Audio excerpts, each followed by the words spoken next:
Welcome back.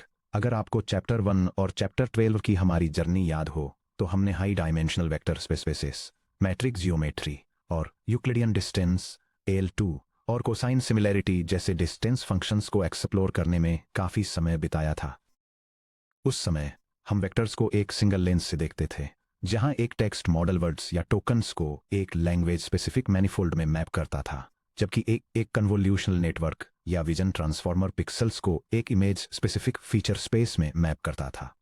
हालांकि वे single modality embeddings document classification या ऑब्जेक्ट डिटेक्शन जैसे टास्क्स के लिए रेवोल्यूशनरी थीं, लेकिन वे आइसोलेटेड विजुअल या टेक्सटुअल साइलोस में रहती थीं।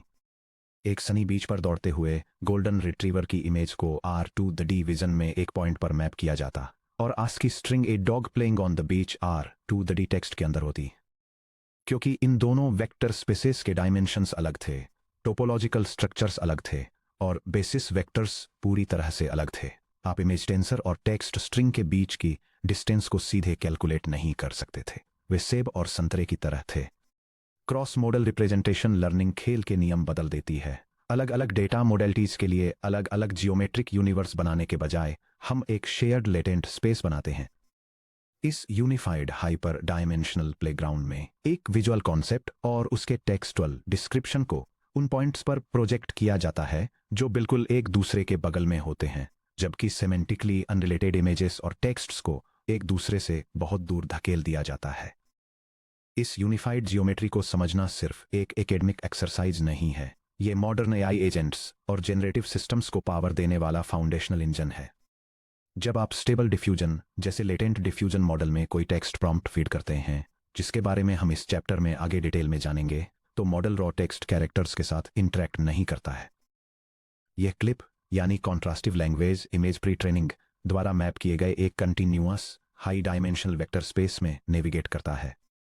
इस सेक्शन में हम अपनी आस्तीनें चढ़ाने वाले हैं, क्रॉस मॉडल कॉन्ट्रास्टिव लर्निंग के पीछे के मैथ को अनपैक करने वाले हैं, InfoNC लॉस के फॉर्मल डेरिवेशन को समझने वाले हैं और पाइटॉर्च में एक प्रोडक्शन रेडी इंप्लीमेंटेशन कोड करने वाले हैं।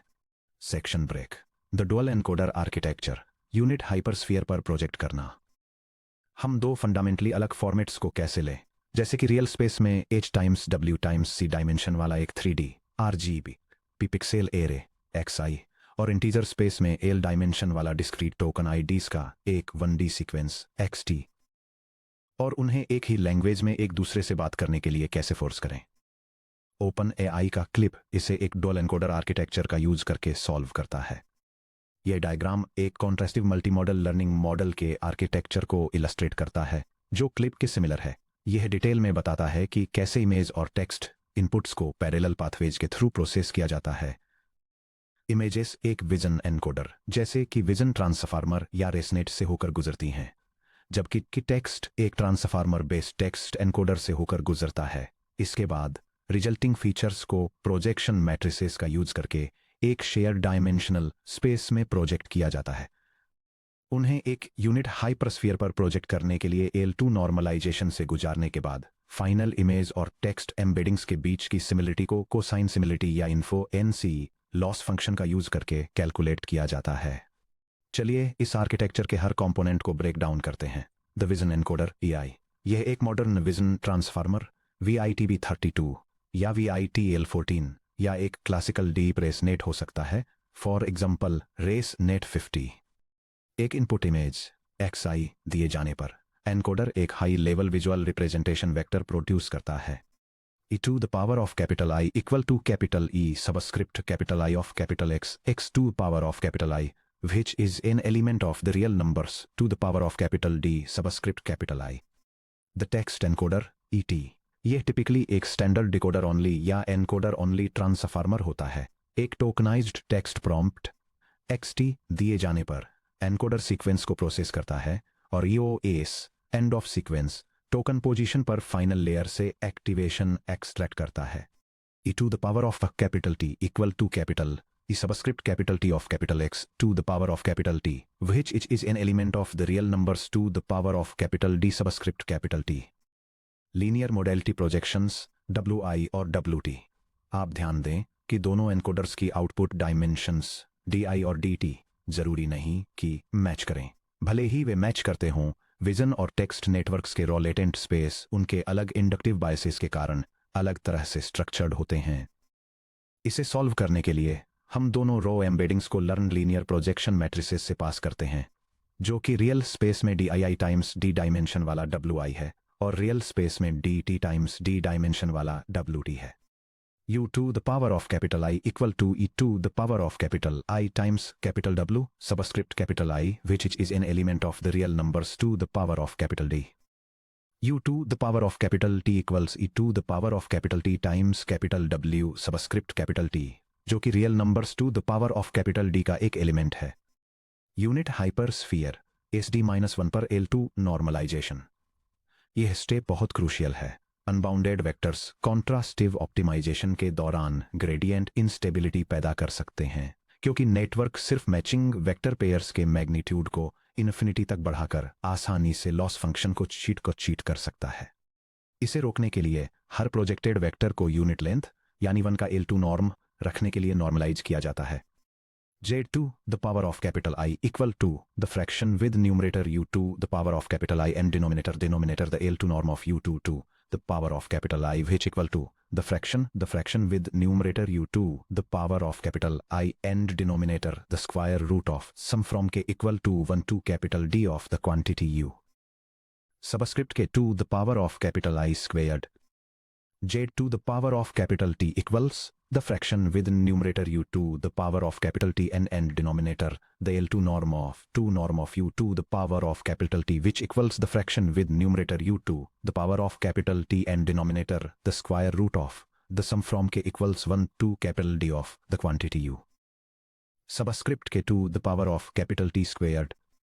इस L2 नॉर्मलाइजेशन को परफॉर्म करके हम सभी इमेज और टेक्स्ट रिप्रेजेंटेशन वेक्टर्स को एक D dimensional unit hyper sphere के सरफेस पर रहने के लिए कॉन्स्ट्रेन करते हैं, जिसे SD-1 के रूप में डिनोट किया जाता है, जो RD में G का सेट है, जिसमें G का L2 नॉर्म 1 के इक्वल होता है। SD-1 पर अलाइनमेंट मेजर करना मैथमेटिकली यूनिट हाइपर स्फीयर इतना कन्वीनियंट क्यों है? क्योंकि SD-1 पर दो वेक्टर्स GI और GT के बीच का स्टैंडर्ड यूक्लिडियन डिस्टेंस सीधे उनके डॉट प्रोडक्ट से जुड़ा होता है, जो उनकी कोसाइन सिमिलैरिटी के इक्वल होता है।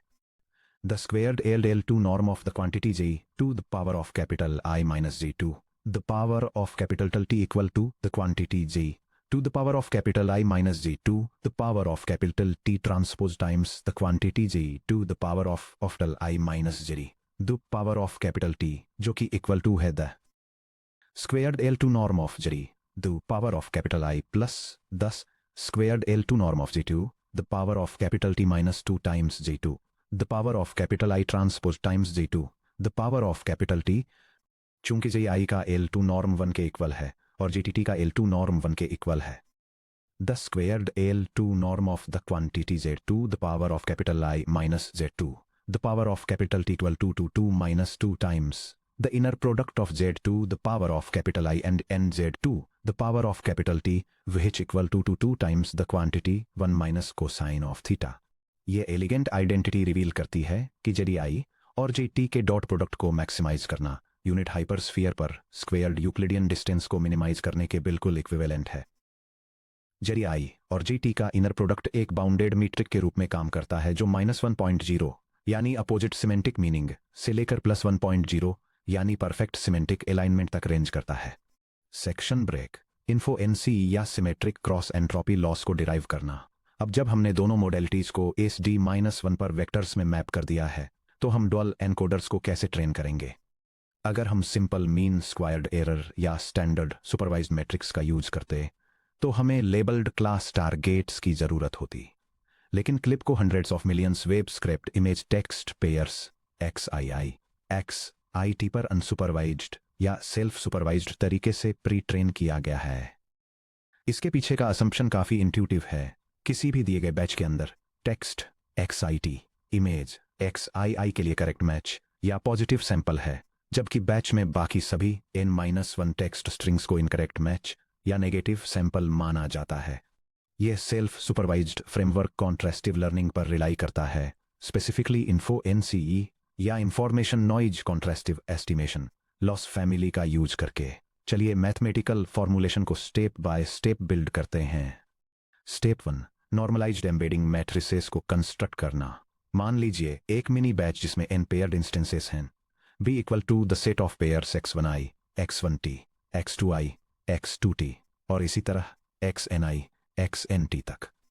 पूरे बैच को हमारे ड्यूल एनकोडर्स और प्रोजेक्शन हेड्स से पास करने पर दो नॉर्मलाइज्ड एम्बेडिंग मैट्रिसेस मिलते हैं। Normalised image embeddings Z I in R of size n by D, जहां ith row Z I transpose है, और normalised text embeddings Z T in R of size n by D, जहां jth row Z JT transpose है। Step 2, logit matrix और temperature scaling. हम Z I और Z T transpose को matrix multiply करके batch में सभी कॉम्बिनेशंस के पेयर वाइज कोसाइन सिमिलरिटीज को कंप्यूट करते हैं। A tilde equal to capital Z to the power of capital I times the quantity capital Z to the power of capital T transpose, which is n element of the real numbers of dimension capital N by capital N. Her element A tilde ij, ZII और ZJT के dot product के equal होता है, जो ith image और jth text caption के बीच cosine similarity को represent करता है। इसके बाद हम एक स्केलिंग पैरामीटर इंट्रोड्यूस करते हैं, temperature parameter tau greater than 0 या इसका logarithmic equivalent gamma equal to the natural log of 1 over tau. हम अपने स्केल्ड लॉजिट मैट्रिक्स एस को बनाने के लिए रॉ सिमिलैरिटी मैट्रिक्स को स्केल करते हैं। S equals Z to the power of I times the transpose of Z to the power of T all over tau, जो इक्वल है 1 over tau times the matrix के first row Z sub 1 to the power of I और Z sub 1 to the power of T का inner product, Z sub 1 to the power of I और Z sub 2 to the power of T का inner product, और इसी तरह Z sub 1 to the power of I और Z sub n to the power of T के inner product तक। Second row Z sub 2 to the power of I और Z sub 1 to the power of T का inner product, Z sub 2 to the power of I और Z sub 2 to the power of T का inner product, और इसी तरह Z sub 2 to the power of I और Z sub n to the power of T के inner product तक, और इसी तरह नीचे लास्ट रो तक Z sub n to the power of I और Z sub sum to the power of T का inner product, Z sub n to the power of I और Z sub 2 to the power of T का inner product, और इसी तरह Z sub n to the power of I और Z sub n to the power of T के inner product तक। ध्यान दें कि ट्रू पॉजिटिव पेयर्स ठीक इस मैट्रिक्स के मेन डायगोनल पर होते हैं, ए सब I comma I equals 1 through n के लिए। सभी ऑफ डायगोनल एलिमेंट्स ए सब आई कॉमा जे जहां आई ज not equal J negative pairs को रिप्रेजेंट करते हैं। यह डायग्राम कॉन्ट्रास्टिव लर्निंग के कॉन्सेप्ट को इलस्ट्रेट करता है, स्पेसिफिकली एक सिमिलैरिटी मैट्रिक्स दिखाता है जिसका यूज इमेज और टेक्स्ट एम्बेडिंग्स को अलाइन करने के लिए किया जाता है। यह मैट्रिक्स वर्टिकल एक्सिस पर इमेज एम्बेडिंग्स को हॉरिजॉन्टल एक्सिस टेक्स्ट एम्बेडिंग्स के साथ पेयर करता है। डायगोनल सेल्स पॉजिटिव मैचेस को रिप्रेजेंट करते हैं जहां करस्पॉन्डिंग इमेज और टेक्स्ट पेयर्स अलाइन होते हैं, जबकि बाकी सभी off diagonal cells negative non matching pairs को रिप्रेजेंट करते हैं जिन्हें मॉडल मिनिमाइज करना चाहता है। Step 3 image 2 text cross entropy loss L sub I to T. एक फिक्स्ड इमेज आई के लिए हम क्लासिफाई करना चाहते हैं कि मिनी बैच के इन टेक्स्ट कैप्शंस में से कौन सा इसका ट्रू मैच है। हम रो आई के अलोंग सॉफ्टमैक्स फंक्शन अप्लाई करते हैं चैप्टर 5 से कैटेगोरिकल क्रॉस एंट्रोपी को दोबारा देखते हुए।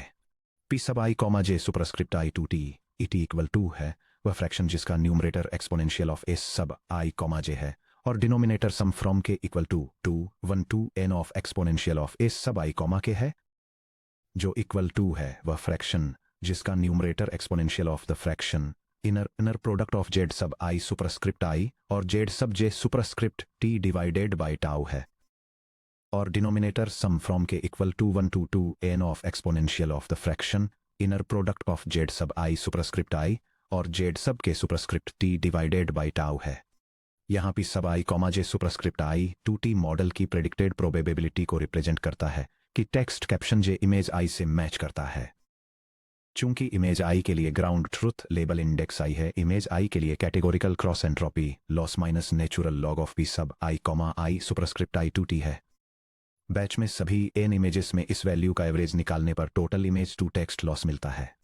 L sub I to T equal to है -1 over n times sum from I equal to n a n of the natural logarithm of the fraction जिसका numerator exponential of the fraction inner product of Z said sub I superscript I और और Z sub I superscript T divided by tau है, और denominator sum from K equal to 1 to n of the exponential of the fraction inner product of Z sub I superscript I और Z sub K superscript T divided by tau है।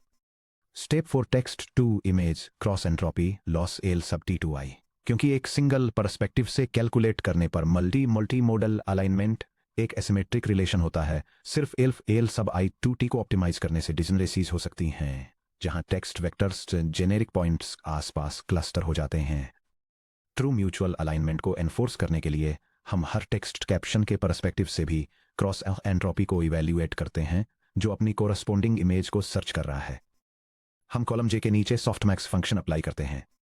P sub I comma J superscript T to I equal to है वह fraction जिसका numerator exponential of S sub I comma J है और denominator sum from K equal to 1 to n of exponential of S sub K comma J है।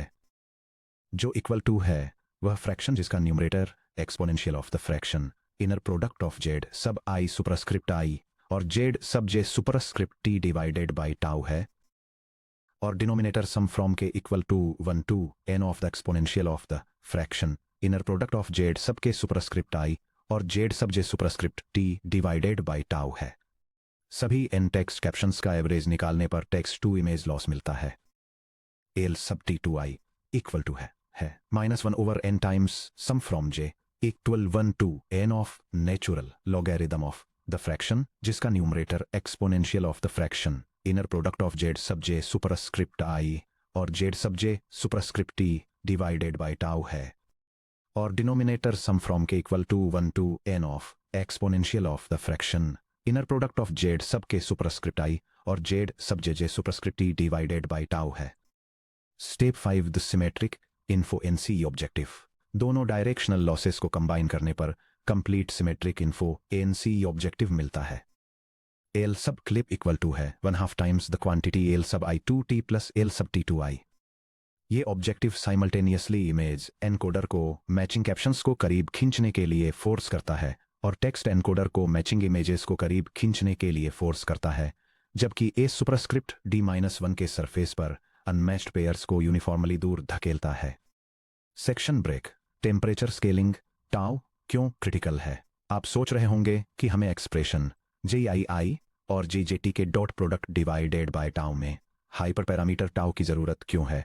क्या हम raw cosine similarities को सीधे सॉफ्टमैक्स फंक्शन में पास नहीं कर सकते? इसका जवाब यूनिट स्फीयर्स पर डॉट प्रोडक्ट्स की डायनेमिक रेंज और सॉफ्टमैक्स ग्रेडियंट्स कैसे बिहेव करते हैं इसमें छिपा है। डिस्ट्रीब्यूशन शार्पनेस को कंट्रोल करना। चूंकि JII और JJT यूनिट वेक्टर्स हैं, उनका डॉट प्रोडक्ट स्ट्रिक्टली -1 से 1 के बीच बाउंडेड होता है। प्रैक्टिस में ट्रेनिंग की शुरुआत में random high dimensional unit vectors लगभग ऑर्थोगोनल होते हैं, जिसका मतलब है कि JI और JJ का डॉट प्रोडक्ट लगभग 0 होता है। बिना स्केलिंग के एक्सपोनेंशियल फंक्शन के इनपुट्स यानी SIJ का एक्सपोनेंशियल सभी एक्सपोनेंशियल ऑफ 0 इक्वल टू 1 के आसपास एक नैरो रेंज में सिमट जाएंगे। इससे मिलने वाला प्रोबेबिलिटी डिस्ट्रीब्यूशन PIJ लगभग यूनिफॉर्म होगा, अप्रोक्सीमेटली 1/n, जिससे वीक और अनइन्फॉर्मेटिव ग्रेडियंट्स जनरेट होंगे। एक छोटा टेम्परेचर वैल्यू इंट्रोड्यूस करके, उदाहरण के लिए टाउ इक्वल टू 0.07, जो सिमिलैरिटीज को 1/टाउ यानी लगभग 14.28 से स्केल करता है, हम कोसाइन सिमिलैरिटी में छोटे डिफरेंसेस को स्केल अप कर देते हैं। एक पॉजिटिव और नेगेटिव पेयर के बीच सिर्फ 0.1 का सिमिलैरिटी डिफरेंस 1.43 का लॉजिक डिफरेंस बन जाता है, जो सॉफ्टमैक्स प्रोबेबिलिटीज में एक बड़े रेशियो में बदल जाता है, यानी एक्सपोनेंशियल ऑफ 1.43, जो लगभग 4.18 है। ग्रेडियंट डायनेमिक्स और सैचुरेशन अवॉइडेंस। चलिए एक सिंगल लॉजिट SIJ के रिस्पेक्ट में रो वाइज लॉस के डेरिवेटिव को एग्जामिन करते हैं स्टैंडर्ड क्रॉस एंट्रोपी कैलकुलस का यूज करके। The partial derivative of L sub I to with respect to S sub I comma J equal to है P sub I comma J superscript I to T minus Y sub I comma जे, जहां YIJ equal to 1 है अगर I equal to J है यानी positive pair, और YIJ equal to 0 है अगर I is not equal to J है यानी नेगेटिव पेयर। अब रॉ सिमिलैरिटी SIJ जो JII और JJT के डॉट प्रोडक्ट के इक्वल है के रिस्पेक्ट में डिफरेंशिएट करने के लिए चेन रूल का यूज करते हुए the partial derivative of AL sub I to T with respect to lower case a sub I comma j equal to है the partial derivative of L sub I 2t with respect to uppercase s sub I comma j comma ims the partial derivative of uppercase s sub I comma j with respect to lower case s sub I comma j जो equal to है 1 over tau times the quantity p sub I comma j superscript I 2 t minus y sub I comma j। ये identity एक ही insight देती है। Gradient updates का magnitude सीधे 1 over tau के proportional होता है। अगर टाउ बहुत बड़ा है जहां इन्फिनिटी की तरफ बढ़ता है तो फैक्टर 1 ओवर टाउ 0 की तरफ बढ़ता है जिससे ग्रेडियंट्स वैनिश हो जाते हैं। मॉडल बहुत ही धीमी स्पीड से सीखता है क्योंकि लॉस फंक्शन हार्ड नेगेटिव्स और इजी नेगेटिव्स के बीच फर्क नहीं कर पाता। अगर टाउ बहुत छोटा है जहां टाउ 0 की तरफ बढ़ता है तो लॉजिट वैल्यूज एक्सप्लोड हो जाती हैं जिससे सॉफ्टमैक्स सैचुरेट हो जाता है। प्रोबेबिलिटीज एक हार्ड वन हॉट वेक्टर बन जाती हैं 0 या 1 जिससे derivative P I J my J minus Y I J लगभग सभी सैंपल्स के लिए वैनिश हो जाता है। ग्रेडियंट अपडेट्स ब्रिटल हो जाते हैं और इनमें न्यूमेरिकल इंस्टेबिलिटी का खतरा बढ़ जाता है। 3. टेम्परेचर को लर्नेबल बनाना। टाउ को एक स्टैटिक हाइपर पैरामीटर की तरह मैनुअली ट्यून करने में दिनों बिताने के बजाय क्लिप के ऑथर्स ने टाउ को एक लर्नेबल पैरामीटर बना दिया। ये एश्योर करने के लिए कि टाउ हमेशा स्ट्रिक्टली पॉजिटिव रहे और डिवीजन बाय 0 एरर्स से बचने के लिए हम इसके लॉगरिदम का यूज करके इसे पैरामीटराइज करते हैं।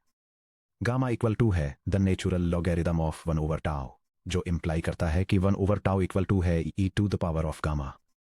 ऑप्टिमाइजेशन के दौरान मॉडल न्यूरल नेटवर्क वेट्स के साथ साथ गामा को भी एडजस्ट करता है। एक्सट्रीम स्केलिंग से बचने के लिए जो सिंगल प्रिसिजन फ्लोटिंग पॉइंट अरिंट अरिथमेटिक फ्लोट 32 में न्यूमेरिकल ओवरफ्लो का कारण बन सकती है। गामा को आमतौर पर एक मैक्सिमम वैल्यू पर क्लैंप कर दिया जाता है जैसे कि 100 का नेट का नेचुरल लॉग जो लगभग 4.6052 है जो टाउ के lower bound tau is greater than और इक्वल टू 0.01 के करस्पॉन्डिंग है। Section break. Production ready PyTorch implementation. चलिए इस थ्योरी को प्रैक्टिस में लाते हैं। नीचे क्लिप लॉस मॉड्यूल का एक complete modular vector optimized PyTorch implementation दिया गया है।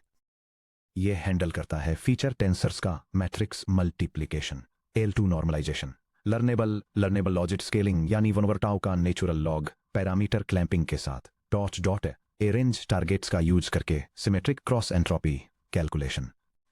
यह PyTorch script symmetric contrastive loss function को इंप्लीमेंट करती है जिसका इस्तेमाल contrastive language image pre training में किया जाता है जिसे आमतौर पर क्लिप के रूप में जाना जाता है। यह इमेज और टेक्स्ट एम्बेडिंग्स लेता है, उन्हें नॉर्मलाइज करता है और उनकी पेयरवाइजर सिमिलैरिटी कैलकुलेट करता है। इन सिमिलैरिटीज को एक लर्नेबल टेम्परेचर पैरामीटर के साथ स्केल करके ये बोथ डायरेक्शंस में क्रॉस एंट्रोपी लॉस कंप्यूट करता है यानी इमेज को टेक्स्ट से और टेक्स्ट को इमेज से मैच करके। फाइनल आउटपुट इन टू लॉसेस का एवरेज होता है। स्क्रिप्ट में एक बेसिक वेरिफिकेशन टेस्ट भी शामिल है ताकि यह एंश्योर किया जा सके कि फॉरवर्ड और बैकवर्ड पासेज सही तरीके से रन हो रहे हैं। Section break. Cross modal training में प्रैक्टिकल इंजीनियरिंग कंसीडरेशंस। जब क्लिप को रियल वर्ल्ड इंडस्ट्रियल डेटासेट्स पर स्केल किया जाता है जैसे कि ओपनएआई द्वारा यूज किया जाने वाला 400 मिलियन इमेज टेक्स्ट डेटासेट या 5 बिलियन पेयर वाला लायन 5B डेटासेट, तो कई इंजीनियरिंग न्यूआंसेस क्रिटिकल हो जाते हैं। बैच साइज ही सब कुछ है। कॉन्ट्रास्टिव लर्निंग में मिनी बैच का साइज टास्क की डिफिकल्टी को तय करता है। अगर n इक्वल टू 4 है तो एक इमेज को अपने मैचिंग कैप्शन को सिर्फ 3 गलत डिस्ट्रैक्टर्स से अलग पहचानना होता है। यह टास्क बहुत आसान है और मॉडल शॉर्टकट फीचर्स का इस्तेमाल करके चीट कर सकता है। लेकिन अगर n इक्वल टू 32,768 है जो ओपनएआई की ओरिजिनल क्लिप ट्रेनिंग में इस्तेमाल किया गया बैच साइज था, तो सॉफ्टमैक्स डिनोमिनेटर में फर्स्ट रैंक हासिल करने के लिए हर इमेज वेक्टर को 32,767 नेगेटिव टेक्स्ट सैंपल्स को पीछे छोड़ना होगा। Large mini batches hard negatives के एक इम्प्लिसिट डायनेमिक सैंपलर की तरह काम करते हैं जो नेटवर्क को रिच, नुआंस्ड विजुअल और लिंग्विस्टिक फीचर्स सीखने के लिए मजबूर करते हैं। यह कंपैरिजन इलस्ट्रेट करता है कि कैसे कॉन्ट्रास्टिव लर्निंग में बैच साइज को इनक्रीज करने से टास्क की डिफिकल्टी स्केल होती है, ये दिखाते हुए कि एक स्मॉल बैच साइज एक सिंपल सिलेक्शन टास्क क्रिएट करता है जबकि एक बहुत लार्ज बैच साइज के लिए मॉडल को tens of thousands of negative distractors में से एक सिंगल पॉजिटिव सैंपल को डिस्टिंग्विश करना पड़ता है। डिस्ट्रीब्यूटेड जीपीयू मेमोरी और all gather operations vision transformers के जरिए 32,768 इमेजेस और टेक्स्ट प्रॉम्प्ट्स को एक साथ जीपीयू मेमोरी में फिट करना एक सिंगल एक्सीलेटर कार्ड पर इम्पॉसिबल है। ट्रेनिंग को सैकड़ों जीपीयू पर डिस्ट्रीब्यूट करना होगा। एग्जाम्पल के लिए 8A100s का एक 8 नोड क्लस्टर। हालांकि अगर जीपीयू के केवल अपने लोकल सब बैच पर ही कॉन्ट्रास्टिव लॉस कंप्यूट करता है जिसका size n local equal to 634 है, तो वह दूसरे जीपीयू पर मौजूद नेगेटिव सैंपल्स को मिस कर देता है। मेमोरी को बढ़ाए बिना इसे ठीक करने के लिए डिस्ट्रीब्यूटेड इम्प्लीमेंटेशंस ग्लोबल ऑलगेदर प्रिमिटिव्स का इस्तेमाल करते हैं। हर जीपीयू अपने लोकल बैच को विजन और टेक्स्ट बैकबोन्स के जरिए प्रोसेस करके रियल स्पेस में इन लोकल टाइम्स डी डायमेंशन के local feature matrices Z local आई और जेड लोकल टी बनाता है। एक लाइटवेट ऑलगेदर ऑपरेशन सभी जीपीयू 0 से जीपीयू P-1 तक एम्बेडिंग्स को कलेक्ट करता है, जिससे n global equal to P times n local embeddings का एक ग्लोबल पूल बनता है। गैदर्ड रिमोट वेक्टर्स को कॉन्टेक्स्ट की तरह ट्रीट करते हुए ग्रेडियंट्स मैट्रिक्स के लोकल स्लाइस के जरिए वापस लोकली फ्लो करते हैं। यह डायग्राम एक डिस्ट्रीब्यूटेड ट्रेनिंग सेटअप में कॉन्ट्रास्टिव लॉस कंप्यूट करने के वर्कफ्लो को इलस्ट्रेट करता है। ये लोकल एम्बेडिंग्स जनरेट करने के लिए एक इंडिविजुअल ग्राफिक्स प्रोसेसिंग यूनिट पर लोकल फॉरवर्ड पास के साथ शुरू होता है। इसके बाद एक डिस्ट्रीब्यूटेड ऑलगेदर कम्युनिकेशन स्टेप एक ग्लोबल मैट्रिक्स कंस्ट्रक्ट करने के लिए सभी एक्टिव प्रोसेसर्स से इन एम्बेडिंग्स को कलेक्ट करता है। फाइनली सिस्टम इस एग्रीगेटेड ग्लोबल डेटा का यूज करके इन्फो-एनसी लॉस कंप्यूट करता है।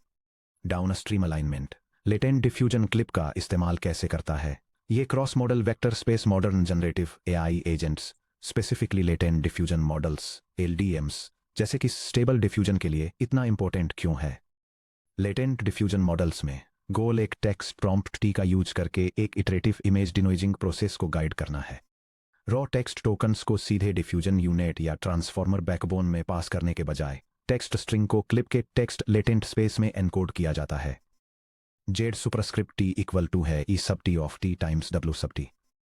क्योंकि क्लिप को इन्फो-एनसी लॉस का यूज करके टेक्स्ट रिप्रेजेंटेशंस को सीधे स्पेशल विजुअल कॉन्सेप्ट्स के साथ अलाइन करने के लिए प्री ट्रेंड किया गया था, वेक्टर जेड ट्रांसपोज में rich spatially aware semantic instructions होते हैं। डिफ्यूजन मॉडल की डिनोइजिंग लेयर्स के अंदर क्रॉस अटेंशन मैकेनिज्म्स इस क्लिप वेक्टर पर अटेंड करते हैं। Attention of Q comma K comma V equal to है softmax of the fraction Q times K transpose divided by the square root of D sub K all times V, जहां Q यानी queries noisy image के special visual features से derive किए जाते हैं। Q equal to W Q times latent noisy K यानी keys और V यानी values cross modal CLIP text vector से डिराइव किए जाते हैं, जहां K equal to W K times Z transpose और V equal to W V times Z transpose. क्योंकि जेड ट्रांसपोज उसी एग्जैक्ट ज्योमेट्रिक स्पेस में रहता है जो इमेजेस के साथ अलाइन होता है, क्रॉस अटेंशन कैलकुलेशन सिमलेसली काम करता है।